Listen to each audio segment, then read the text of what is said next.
আসসালামু আলাইকুম everyone. Mafia গাল গল্পের দ্বিতীয় পার্ট। তো চলো বেশি কথা না কইয়া গল্প শুরু করা যাক। ভয়েসটা প্লে করতেই আমার পুরো হুশ উড়ে গেল। আমি এক লাফ দিয়ে সোজা বিছানা ছেড়ে উঠে দাঁড়িয়ে গেলাম। মাফিয়া গালের সে ভয়ঙ্কর আওয়াজে কেউ আমাকে মেইল করেছে। হে বচ্চ, আমার অস্তিত্ব তালাশ করতে যেও না। আমার অস্তিত্ব তালাশ করতে গেলে নিজেরই অস্তিত্ব হারিয়ে ফেলবে। ভয়েসটা শুনে থমথম খেয়ে গেলাম। এটা কি করে সম্ভব? মাফিয়া গাল আমায় মেইল করেছে। শুধু তাই নয়, আমি মাফিয়া গালের তালাশ করছি সেটা সে জানলো কি করে? বাপরে বাপ, কি ডেঞ্জারাস মেয়ে রে বাবা। আমায় মেইল করে শাসাই, মাথায় তো কিছুই কাজ করছে না ভয়েসটা শোনার পর থেকে। কিন্তু আমিও তো থেমে থাকবো না। আমিও মাফিয়া গালের খোঁজ বের করেই ছাড়বো, সে যত বড়ই মাফিয়া হোক না কেন। আমি আকাশও কম না। চুপচে আসি বলে আমায় ভয় পেতে হবে এমন কোনো কিছুই নয়। মাফিয়া গালও জানে না যে আমি কত বড় খেলোয়াড়। যেই দিন আমি খেলতে নেমে যাব, সেই দিন এমন মাফিয়া গাল পথে পথে হোঁচট খেয়ে মরবে। এইসব নিয়ে চিন্তা ভাবনা করছি, তখনই দেয়াল ঘড়িটায় 9টার অ্যালার্ম বেজে উঠলো। ও আল্লাহ, 9টা বেজে গেছে কখন? আমার তো কলেজ যেতে হবে। তাড়াতাড়ি বিছানা ছেড়ে উঠে পড়লাম। তারপর ফ্রেশ হয়ে হালকা পাতলা কিছু নাস্তা করে কলেজের উদ্দেশ্যে রওনা হলাম। হেঁটেই রওনা হয়েছি। আরে ধুর, আমার পরিচয় দিতে তো ভুলেই গেছি সবাইকে। চলেন পরিচয় পর্বটা শেষ করে ফেলি। আমি আকাশ, পড়াশোনার সুবাদে শহরে আলাদা বাসা নিয়ে থাকি। আর পুরো পরিবার, বাবা মা ছোট বোন অন্য শহরে থাকে। আমি ইচ্ছে করে এই কলেজে অ্যাডমিশন নিয়েছি। ইচ্ছে করে বলতে এটার একটা রিজন আছে এই কলেজে অ্যাডমিশন নেওয়ার। সেটা গল্পের সাথে থাকলে জেনে যাবেন। সো এবার গল্পে ফেরা যাক। কলেজে পৌঁছে গেলাম। কলেজে পৌঁছাতেই দেখি গতকালের সেই রামিসা মেয়েটা গাছতলায় বসে বসে বই একটা হাতে নিয়ে পড়ছে। কোনো কিছু না ভেবেই মেয়েটার দিকে এগিয়ে গেলাম, কারণ এখনো ক্লাস শুরু হয়নি। আর ক্লাস হবে কিনা সেটাও সন্দেহ। মেয়েটার কাছে গিয়ে দাঁড়িয়ে আছি। মেয়েটা আমাকে দেখে আজ নিজ থেকেই কথা বলল। কালকের বিষয়টা নিয়ে কিছু বলতে আসছেন বুঝি? আমি বললাম না, তেমন কিছু না। মানে হ্যাঁ। মেয়েটার এমন ধারা কথা শুনে কি বলবো সবটাই গুলিয়ে গেছে। মেয়েটি বলল, তো বলুন। আমি বললাম, আচ্ছা আপনার সাথে কি ফ্রেন্ডশিপ করা যাবে? মেয়েটি বলল, না, ফ্রেন্ডশিপ করা যাবে না, কারণ আমি কোনো ছেলের সাথেই চলাফেরা করি না। আমি বললাম, প্লিজ না করিয়েন না, আমি কিন্তু একদম বাজে ছেলে না। মেয়েটি বলল, তাও আমি পারবো না, তবে হ্যাঁ পড়ালেখা নিয়ে টুকটাক কথা বলার প্রয়োজন হলে বলতে পারেন। আমি বললাম, আচ্ছা ঠিক আছে। মেয়েটি বলল, কিন্তু আপনাকে তো কলেজে নতুন মনে হচ্ছে। আমি বললাম, হ্যাঁ আমি নতুন। 1 মাস আগে অ্যাডমিশন নিয়েছি এই কলেজে, অন্য কলেজ থেকে ট্রান্সফার হয়ে। তবে রেগুলার হয়েছি 1 সপ্তাহ হবে। মেয়েটি বলল, কোন ইয়ারে অ্যাডমিশন নিয়েছেন? আমি বললাম, সেকেন্ড ইয়ারে। আপনি? মেয়েটি বলল, ও আপনিও তাহলে আমার সেম ক্লাস। আমি বললাম, তার মানে আপনিও সেকেন্ড ইয়ারে পড়েন? মেয়েটি বলল, হ্যাঁ। আচ্ছা এখন আমি একটু বিজি পড়া নিয়ে, আপনার সাথে পরে কথা হবে কেমন? আমি বললাম, আচ্ছা ঠিক আছে, সে না হয় পরেই কথা বলবো। কিন্তু একটা কথা, আমরা যেহেতু একই ইয়ারের, তাহলে তুমি করে বলা যায়। মেয়েটি বলল, আমি আপনি ডেকেই মজা পাই। আমি বললাম, আচ্ছা ঠিক আছে, যেমনটা আপনার মর্জি। সেখান থেকে চলে আসলাম। বাপরে বাপ, কি মেয়ে, ভাবই দিচ্ছে না। আমার মনে জ্বলে আগুন আর সে বাজায় বিন। তবে সমস্যা নেই, তোমায় আমি নিজের করেই ছাড়বো। তোমায় নিজের মনে ফিক্সড করে নিয়েছি, বিয়ে করলে তোমায় করব। সেখান থেকে আসতে না আসতেই শামীম কলেজের গেট দিয়ে প্রবেশ করলো। শামীম বলল, কিরে তুই কখন এলি? আমি বললাম, এই তো একটু আগে। শামীম বলল, আচ্ছা চল ক্যান্টিনের দিকে যাই। কলেজের পরিবেশ দেখে মনে তো হচ্ছে না আজ ক্লাস হবে। আমি বললাম, আমারও তাই মনে হচ্ছে, চল তাহলে ক্যান্টিনে যাই। তারপর দুইজন মিলে ক্যান্টিনে চলে গেলাম। কলেজে যেই দিন অ্যাডমিশন নিয়েছি সেই দিনেই শামীমের সাথে আমার পরিচয় হয়েছে। অল্প কয়েকদিনে খুব ভালো বন্ধুত্ব হয়ে উঠেছে আমাদের। দুই বন্ধু মিলে ক্যান্টিনে বসে বসে কফি খাচ্ছিলাম। তখন এই আশেপাশের লোকজন সবাই একদিকে দৌড়ে ছুটে যাচ্ছে। একজনকে ডেকে জিজ্ঞেস করলাম, ভাই কি হয়েছে, আপনারা এভাবে দৌড়াচ্ছেন কেন? লোকটি বলল, আরে ভাই আপনারা কোন দুনিয়ায় থাকেন হ্যাঁ, যে কোনো কিছু বলতে পারেন না? আমি বললাম, ভাই এই দুনিয়াতেই আছি, কিন্তু কি হয়েছে সেটা তো বলবেন।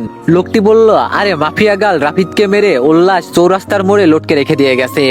লোকটার কথা শুনে মাথায় বড়সড় একটা বাস পড়লো। মাফিয়া গাল সত্যি তাহলে রাফিদকে মেরে ফেলেছে? শামীম চল তো তাড়াতাড়ি। শামীম বলল, চল। শামীমকে নিয়ে তাড়াতাড়ি চৌরাস্তার মোড়ে চলে গেলাম। সেখানে গিয়ে দেখি কয়েক হাজার মানুষ একত্রে জমা হয়েছে।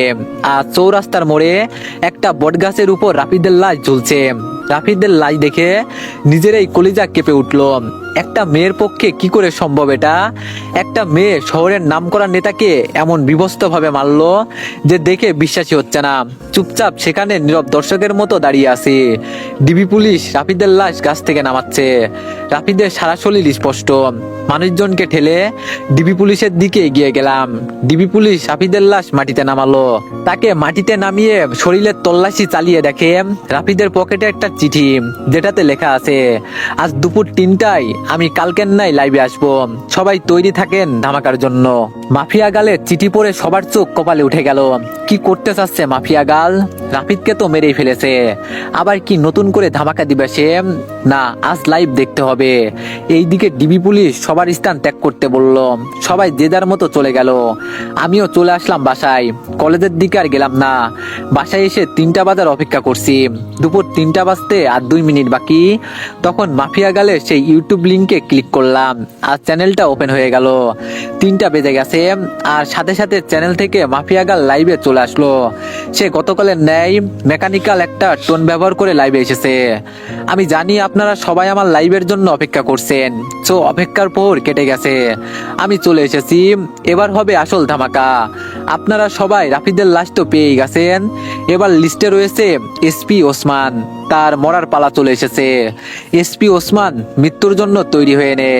এবার তোকে আমার হাত থেকে কেউ রক্ষা করতে পারবে না। সমাজের আড়ালে লুকিয়ে থাকা সব কয়টা মুখোশধারীকে এইভাবে ভয়ানক মৃত্যুদণ্ড দিব আমি। কেউ তোদেরকে আমার হাত থেকে বাঁচাতে পারবে না। আর শুনে রাখেন সকলেই, আমি কোনো খারাপ কাজ করছি না। সমাজের নষ্টাগুলোকে বেছে বেছে সাজা দিচ্ছি। এসপি ওসমানের মৃত্যুর পর বাকি টার্গেটের নাম আমি বলে দিব। এইসব কিছু আমি সমাজের ভালোর জন্যই করছি। তবে হ্যাঁ, আমার পার্সোনাল একটা মাকসাদ আছে। সেটা হলো আমি আগুনের সাথে দেখা করতে চাই। এইসব করে সে যেন নিজেই আমার কাজকর্ম দেখে আমার সাথে দেখা করে। যতদিন না সে আমার সাথে দেখা করবে ততদিন আমি এইসব করেই যাব। মাফিয়া গালের মুখে আগুন নামটা শুনে ভিতরে ছ্যাদ করে উঠলো। আল্লাহ, এ তো দেখি উল্টো চক্র। যেখানে মাফিয়া গালকে আমি খুঁজছি সেখানে সে উল্টো আগুনের তালাশ করছে। না, মাফিয়া গালের খোঁজ বের করতেই হবে। যে করেই হোক না কেন আমি মাফিয়া গালকে খুঁজে বের করবই। তবে আগে মাফিয়া গালের পরিশেষটা শুনি, সে কি বলতে চাই। মাফিয়া গাল বলছে, আগুন, আপনি যেখানেই থাকেন না কেন, আপনি যদি আমায় তালাশ না করেন তাহলে এইসব কোনোদিনও বন্ধ করব না আমি। একটা কোডিং দিয়ে গেলাম আমার, 2244। এই কোডিংটা আপনি ছাড়া কেউ বুঝবে না। সো নিজেই আমার খোঁজ বের করুন। মাফিয়া গালের কোডিং শুনে আমার মাথা খারাপ হয়ে গেল। মাফিয়া গাল চাইছেটা কি? কিছুই তো মাথায় কাজ করছে না। সে আগুনের সাথে দেখা করতে চাই, তার উপরে আবার সে নিজের লিড কোড ইউজ করছে। মাথা তো পুরো কাজ করা বন্ধ করে দিয়েছে। আর কিছুই যেন ভাবতে পারছি না, মাথা পুরো জ্যাম হয়ে গিয়েছে। মাফিয়া গাল লাইফ কেটে দিয়ে বের হয়ে গিয়েছে। এইদিকে আমার মাথায় প্যাটার্ন পড়ে গেছে, মস্তিষ্ক পুরো নিস্তেজ হয়ে গেছে আমার।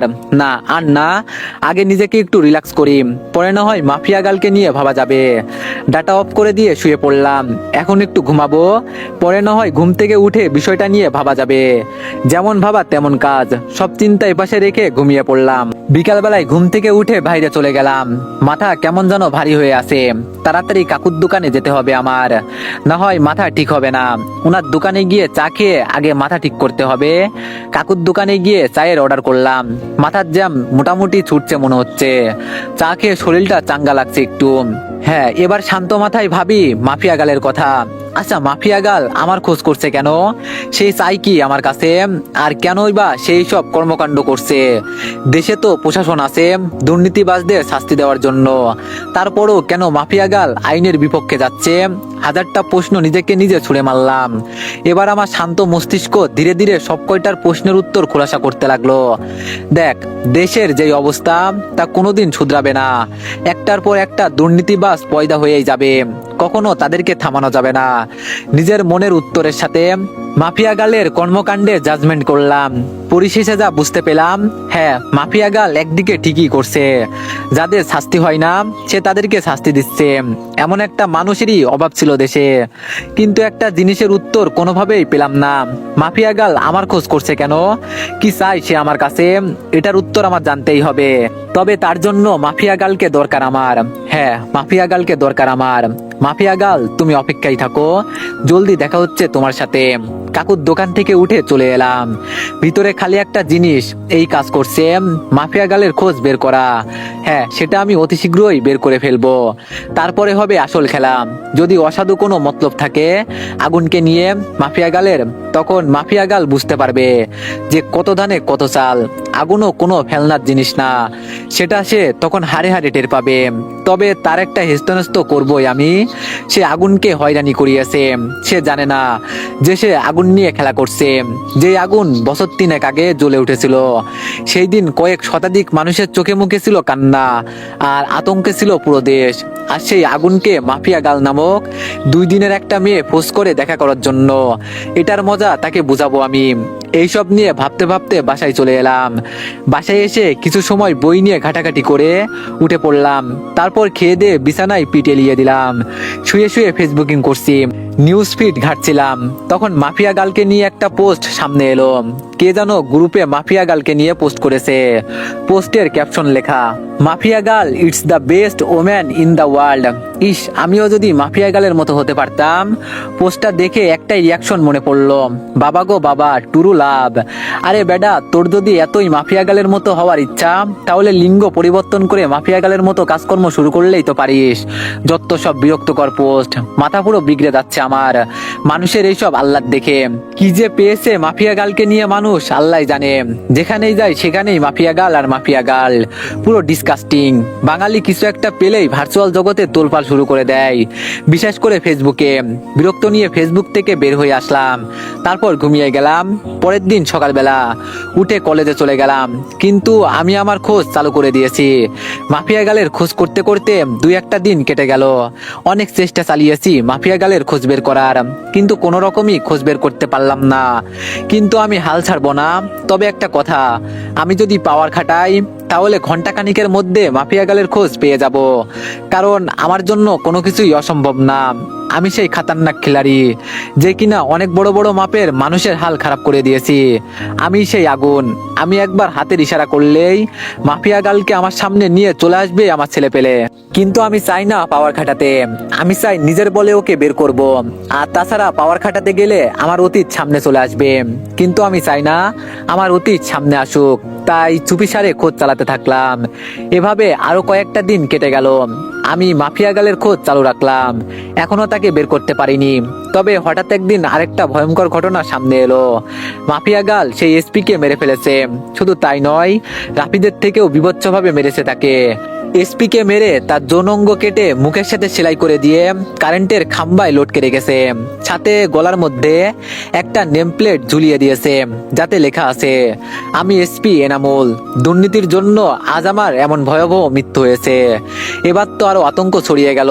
আগের বার রাফিদ, এবার প্রশাসনিক কর্মকর্তা। এমন কর্মকাণ্ড করে মাফিয়া গাল এবার আরো ভাইরাল হয়ে গেল দেশে। এই দিকে আমার মাথায় তো বাস পড়ার মতো অবস্থা। না, এবার আর চুপ থাকবো না। মাফিয়া গালকে এবার টেনে হিস্ট্রে বের করে আনবো আড়াল থেকে। আমি এইসব নিয়ে ভাবছি, তখন শামিমের ফোন।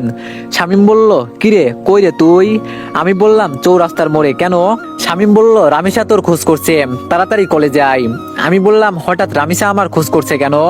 শামিম বলল, তা আমি জানবো কি করে? তুই কলেজে এসে ওর কাছ থেকে জেনে নে সে কেন তোর খোঁজ করছে। আমি বললাম, ওকে, আমি আসছি। ফোন কেটে দিয়ে কলেজের উদ্দেশ্যে রওনা দিলাম। আজ 2 দিন কলেজে যাওয়া হচ্ছে না, কারণ শরীর একটু অসুস্থ। তার থেকে বড় কথা, মাফিয়া গালের খোঁজ করছি আমি। কিন্তু এখন শামিম ফোন দিয়ে যেতে বলল, তাড়াতাড়ি কলেজে চলে গেলাম। কিরে রামিসা কই? শামিম বলল, ওই যে ওই দিকটাতে বসে আছে। আমি বললাম, আচ্ছা, আমি দেখে আসছি কেন ডেকেছে সে। শামিমকে রেখে রামিসার কাছে চলে গেলাম। এই যে, কেন খোঁজ করছেন আমায়? রামিসা বলল, কেন আপনি জানেন না? আমি বললাম, আমি জানবো কি করে যে তুমি আমার কেন খোঁজ করছো? রামিসা বলল, আমাকে একটা অ্যাসাইনমেন্ট দেখিয়ে দিতে বলেছিলেন, যে মনে নেই, সেটা আমি করে এনেছি বাসা থেকে। আমি বললাম, oh my god Ramisa, sorry sorry sorry, আমি আসলে সত্যি ভুলে গিয়েছিলাম জিনিসটা। আপনারা হয়তো ভাবছেন যে তাকে আমি কখন অ্যাসাইনমেন্ট দেখিয়ে দিতে বলছি, আর তার সাথে আমার কথা হলো কি করে। আসলে হলো যে সে আমায় যখন বলেছে পড়াশোনার বিষয় নিয়ে চাইলে বন্ধুত্ব করতে পারে সে, তারপর তার সাথে আমি সেইরূপ বন্ধুত্ব করি, কারণ কোনো কিছু হতে হলে তার সাথে আগে মিশতে হবে আমাকে। তাই আমি পড়াশোনার বাহানা দিয়ে তার সাথে মিশেছি। অনেক কষ্ট হয়েছে তার সাথে মিশতে, শুরুতে তো রাজি হয়নি, পরে পড়াশোনা বুঝিয়ে নেওয়ার বাহানা করে মিশেছি। রামিসা বলল, এই যে কি হলো, চুপ হয়ে গেলে যে? আমি বললাম, আরে না তেমন কিছু না। রামিসা বলল, আচ্ছা নেন খাতাটা, এটার মধ্যে আমি করে দিয়েছি। আমি বললাম, অনেক অনেক ধন্যবাদ রামিসা। তারপর রামিসার হাত থেকে খাতাটা নিলাম, কিন্তু হঠাৎ চোখ গেল তার হাতের আঙ্গুলের দিকে। আঙ্গুলের পাশে একটা সামান্য করে কালো দাগ। সেই দাগটা আমার মোটামুটি পরিচিত। কার হাতে যেন দেখছি আমি এমন একটা দাগ। দিমাগে প্রেসার দিলাম, তখনই মনে পড়লো মাফিয়া গাল যখন লাইভে এসেছিল তখন তার হাতেও এমন একটা কালো দাগ দেখেছিলাম। যদিও তার চেহারা কালো কাপড় দিয়ে ঢাকা ছিল, কিন্তু আঙ্গুলের পাশে কালো দাগটা স্পষ্ট দেখা গিয়েছিল। মাথা পুরো চক্কর দিয়ে উঠলো জিনিসটা ভাবতেই। তার মানে কি এই রামিসাই সেই মাফিয়া গার্ল? ভিতরে ভিতরে কৌতূহল কাজ করছে একটা। না, কৌতূহল আর বসে রাখবো না, সোজা রামিসাকে জিজ্ঞেস করলাম, রামিসা তোমার হাতে ওইটা কিসের দাগ? রামিসা আমার কথা শুনে থমথম খেয়ে যায়। রামিসা বলল, কোথায় কিসের দাগ? আমি বললাম, হাতের আঙ্গুলের পাশে একটা কালো দাগ দেখলাম, আমি সেটার কথা বলছি। আমার কথা শুনে রামিসা কেমন যেন ঘাবড়ে গেল। রামিসা বলল, না না ওটা কিছু না, এমনিতেই চোট লেগেছিল ছোট থাকতে আমার, তখন এই আঙ্গুলের পাশে কালো স্পষ্ট দাগটা পড়েছে। আমি বললাম, ও কিন্তু দাগটা না আমার বেশ পরিচিত। রামিসা বলল, আরে কি বলছেন এইসব? হ্যাঁ, আমার হাতের দাগ আপনার পরিচিত হবে কি করে? আপনার কি মাথা গেছে নাকি? হ্যাঁ। আমি বললাম, না মাথা যায়নি। আচ্ছা থাক, বাদ দাও এখন এইসব কথা, এখন ওঠা যাক, কারণ অ্যাসাইনমেন্ট করে দিয়েছো, সেটা বাসায় গিয়ে খাতায় উঠাতে হবে। রামিসা বলল, আচ্ছা ঠিক আছে আপনি যান, আমি আরো কিছুক্ষণ এখানে বসেই পড়বো। আমি বললাম, আচ্ছা। তারপর সেখান থেকে চলে এলাম, কিন্তু মনের ভিতরে কেমন যেন একটা খটকা লাগছে। মাফিয়া গালের হাতে যেমন কালো দাগ, ঠিক তেমন কালো দাগ রামিসার হাতে। এটা কি করে সম্ভব? আর তাছাড়া রামিসার সাথে কথা বলার সময় লক্ষ্য করেছি সে কেমন যেন ঘাবড়েছিল। সে যদি সত্যি মাফিয়া গাল না হয় তাহলে ঘাবড়েছিল কেন? তোর মাথা কিছুই কাজ করছে না। না, এইসব নিয়ে আর ভাবতে পারছি না, এবার আড়াল থেকেই মাফিয়া গালের তালাশ করব। এইসব নিয়ে ভাবতে ভাবতে হাঁটতেছিলাম, তখন শামীম ডাক দিল। সে আমার জন্য গেটের সামনে দাঁড়িয়ে অপেক্ষা করছিল। শামীম বলল, কিরে কেন ডেকেছে রামিসা তোকে? আমি বললাম, আরে অ্যাসাইনমেন্ট করার জন্য সাহায্য চেয়েছিলাম, সে সেটা বাসা থেকে করে এনেছে, সেটাই দিতে ডেকেছিল। শামীম বলল, ও ভালো, কিন্তু আকাশ আমার না একটা জিনিস খটকা লাগে, মেয়েটা কেমন যেন অদ্ভুত, কেমন সারাদিন পড়ালেখা নিয়ে ডুবে থাকে, কারোর সাথেই তেমন মেশে না, সবসময় একা একা থাকে। কিন্তু এটার রিজন কি? এটার পিছনে হয়তো বড় কোনো রহস্য লুকিয়ে আছে। কারণ দেখা যায় যারা সবসময় চুপচাপ থাকে তারাই কিন্তু পরবর্তীতে গিয়ে ক্রিমিনাল বের হয়। আমি বললাম, হ্যাঁ আমারও খটকা লাগে জিনিসটা নিয়ে, তবে আমরা পজিটিভ ভাবে নিলেই পারি। হয়তো সে জীবনে অনেক বড় ধাক্কা খেয়েছে, তাই এমন নিশ্চুপ হয়ে থাকে। শামীম বলল, হ্যাঁ হতেই পারে। আচ্ছা ছাড় এখন এইসব কথা, চল বাসার দিকে রওনা দিই। আমি বললাম, ওকে চল। শামীমের সাথে কথা বলে বাসায় চলে গেলাম। বাসায় এসে ফ্রেশ হয়ে খেয়ে নিলাম। হোটেল বয় এসে খাবার দিয়ে রেখে চলে গেছে। খেয়ে দিয়ে বিছানায় গায়ে লিয়ে দিলাম, ফোনটা হাতে নিয়ে ডাটা অন করলাম, ফেসবুকিং করবো একটু। কিন্তু অবাক কাণ্ড তখনই ঘটলো যখন আমি ফেসবুক অ্যাপটাতে প্রবেশ করলাম। আমার ফেসবুক অ্যাকাউন্ট অন্য কেউ কন্ট্রোলে নিয়ে নিয়েছে, তবে আমি ফেসবুকে প্রবেশ করলাম ইজিলি ভাবে। আমার অ্যাকাউন্ট অন্য কারো কন্ট্রোলে সেটা শিওর হলাম মেসেঞ্জার দেখে। আমার নিজের ইনবক্সে অটোমেটিক মেসেজ আসছে, কিরে অনেক উড়াউড়ি করছিস মনে হচ্ছে। আমি বললাম, মানে বুঝলাম না, আপনি কে আর আমার আইডি কেন হ্যাক করেছেন? আমি কে সেটা আমার কথা শুনেই বুঝে যাবি। আর আইডি হ্যাক করেছি তোর 12টা বাজাতে। আমি বললাম, মানে আমি আপনার কি ক্ষতি করেছি যে আপনি আমার 12টা বাজাতে আমার আইডি হ্যাক করেছেন? তুই আমার পিছু কেন লেগেছিস? কি মনে করিস তুই নিজেকে? হ্যাঁ, মাফিয়া গালকে খুঁজে বের করে ফেলবি? এতই সহজ সবকিছু? কথা শুনে বুঝতে বাকি রইল না যে মাফিয়া গাল আমার অ্যাকাউন্ট হ্যাক করে নিয়েছে। তাড়াতাড়ি সেটিংসে চলে গেলাম। সেখানে গিয়ে ইনফরমেশন চেক করে দেখি আমার সমস্ত কিছু মাফিয়া গাল পরিবর্তন করে ফেলেছে। নাম্বার, জিমেল সবকিছু পরিবর্তন করে নিজের মেইল বসিয়ে দিয়েছে। মাফিয়া গাল বলল, আরে সেটিংসে গিয়ে কোনো লাভ নেই, সবকিছু আমার আয়ত্তে, তোর অ্যাকাউন্ট পুরোপুরি ভাবে হ্যাক করে নিয়েছি আমি। আমি বললাম, তাহলে আমি আমার অ্যাকাউন্টে প্রবেশ করলাম কি করে? মাফিয়া গাল বলল, আমি চেয়েছি তাই তুই প্রবেশ করতে পেরেছিস, কারণ আমি সবকিছু পরিবর্তন করলেও সিওর লগ আউট মারিনি, তাই তুই প্রবেশ করতে পেরেছিস। আমি বললাম, মারিননি কেন? মাফিয়া গাল বলল, কারণ আমি চেয়েছিলাম তোর সাথে কথা বলবো, তাই তোর আইডি আয়ত্ত নিয়ে তোর নিজের ইনবক্সেই তোর সাথে কথা বলছি। আমি বললাম, এত ওরা ভালো না, মাথায় রাখবেন, যেই পাখির ডানা বেশি বড় হয়ে যায় সেই পাখির উড়তে সমস্যা হয়। মাফিয়া গাল বলল, উড়েছিস তো তুই নিজে, তুই আমার খোঁজ করতে উঠে পড়ে কেন লেগেছিস? কি মরার শখ গজিয়েছে? আমি বললাম, অসাধারণ জোকস, হাসি আসলো আপনার কথা শুনে। মাফিয়া গাল বলল, হাসি বের করে দিব, টেনশন নিস না। মরার জন্য এত উথাল পাতাল হচ্ছিস তো সেই শখ আমি পূরণ করে দিব। সবে মাত্র অ্যাকাউন্ট হ্যাক করেছি, আর একটু ধৈর্য ধর, তারপর তুই নিজেই হ্যাক হয়ে যাবি। আমি বললাম, এই জোকসটা আরো সেরা ছিল, তবে আমার একটু হাসি আসেনি এবার, কারণ এমন আবাল ছাবাল আমি গুনি না। আর আপনি যত বড় মাফিয়া হন না কেন, সেই সব আমার দেখার বিষয় না। সো আমার ভয় দেখাতে আসিয়েন না, আপনার মতো অনেক বড় বড় খিলাড়ি দেখছি আমি। সো ফাও ফাও পাগলামো না করে নিজের মতো থাকেন, না হয় নিজের বিপদ নিজেই ডেকে আনবেন। মাফিয়া গাল বলল, তুই মনে হয় আমার সম্পর্কে ভালো করে না জেনেই কথা বলছিস। আমি বললাম, আপনার সম্পর্কে না জেনে কথা বলছি না, বরং আপনি আমার সম্পর্কে না জেনে কথা বলছেন। শোনেন, কারোর সাথে পাঙ্গা নেওয়ার আগে দেখে শুনে নিবেন, না হয় পরে দেখা যাবে বিপরীত পক্ষ বাপ লেভেলের মানুষ। সো বুঝে শুনে পাঙ্গা নেবেন, বাপ না চিনে পাঙ্গা নিতে আসবেন তো সোজা বাসমারা খাবেন। মাফিয়া গাল বলল, হারামির বাচ্চা, তুই সত্যি মরবি। মাফিয়া গালের সাথে বিয়াদবি করার ফল তুই পাবি। তোর প্রথম সাদা স্বরূপ আইডিটা চিরতরে পাবি না, বাকি তোকে পরে আমি সাইজ করব। আমি বললাম, এতটা সময় ভালো করে কথা বলছি, কিন্তু এখন আর না। তুইও শুনে রাখ, বাপ না চিনে পাগলামি করার কারণে কিক দিয়ে সোজা দুনিয়া ছাড়া করব তোকে। আর কি বললি তুই? আমার ফেসবুক অ্যাকাউন্ট আমি আর পাবো না? তাহলে চ্যালেঞ্জ দিয়ে বললাম, 10 মিনিটে তোর থেকে ফেসবুক অ্যাকাউন্ট আমি আমার কন্ট্রোলে নিব, দেখি পারলে আমার আটকে দেখা। তো এভরিওয়ান, নেক্সট পার্টের জন্য সবাই একটু বেশি বেশি লাইক আর একটা করে কমেন্ট করে দিয়েন। ধন্যবাদ।